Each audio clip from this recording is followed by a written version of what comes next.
The throne room of New Europa glittered with holographic displays, each one streaming data from the far reaches of the galaxy. Queen Kendall sat motionless, her silver crown interfaced directly with the palace's quantum neural network, her eyes reflecting the cold blue light of 1,000 worlds under her command. She had ruled for 7 years, ever since her coronation at 23, and in that time, she had learned to see people as statistics, population numbers, productivity rates, loyalty indices. It was easier that way, easier than remembering that each number represented a beating heart, a dreaming mind, a soul that might love or suffer or hope. Roman was nothing to her, just another maintenance worker in Sector 7 of the lower city, one of millions who kept the machinery of her empire humming. She had never seen his face, never heard his name spoken aloud. In the grand algorithm of her reign, he was a zero, present but insignificant until the day she found his name on the list. It was a routine security briefing, the kind Kendall endured every morning before her first synthetic coffee. Her chief intelligence officer, a stern woman named Director Voss, presented the overnight reports with mechanical efficiency. Kendall barely listened, her mind already calculating the day's diplomatic challenges, when a single name made her pause. "Wait," Kendall said, holding up one hand. "Go back. That name, Roman Castellan. Why is it flagged?" Director Voss hesitated, an unusual crack in her professional armor. "Your Majesty, it's classified under Protocol Omega." Kendall's blood went cold. Protocol Omega, the designation reserved for existential threats to the crown, to the entire imperial system. Terrorists, revolutionaries, world killers. "Show me his file," Kendall commanded. What appeared before her defied all expectations. Roman Castellan, age 28, born in the lower districts. Parents deceased. No criminal record. No political affiliations.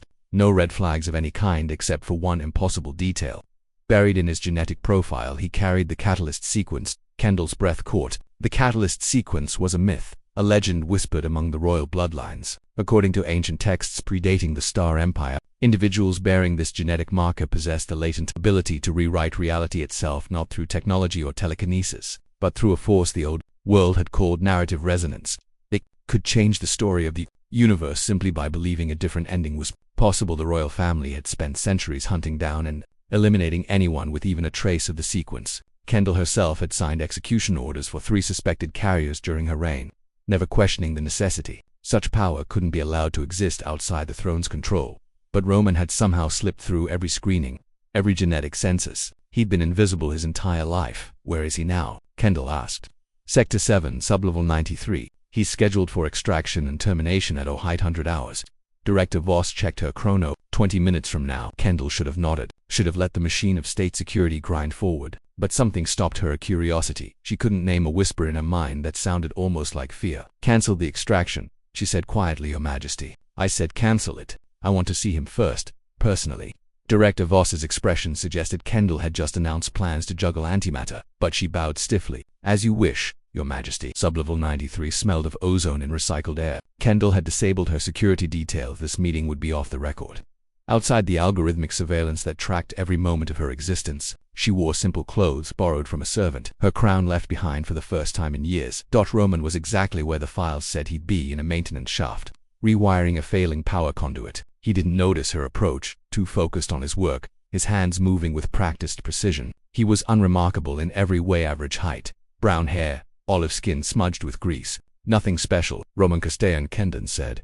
He turned, startled, nearly dropping his plasma spanner. When he saw her, his eyes widened, not with recognition of her identity, but with simple surprise at finding another person in this forgotten corner of the city. "Can I help you?" he asked, wiping his hands on his work coverall. Kendall studied him, searching for something what she didn't know, some sign of the power sleeping in his genes, some aura of danger or destiny. But there was only a tired young man with kind eyes and calloused hands. "Do you know what you are?" she asked. Roman frowned, confused. "I'm a maintenance tech. Look, if this is about the overtime I logged last week, you have the catalyst sequence."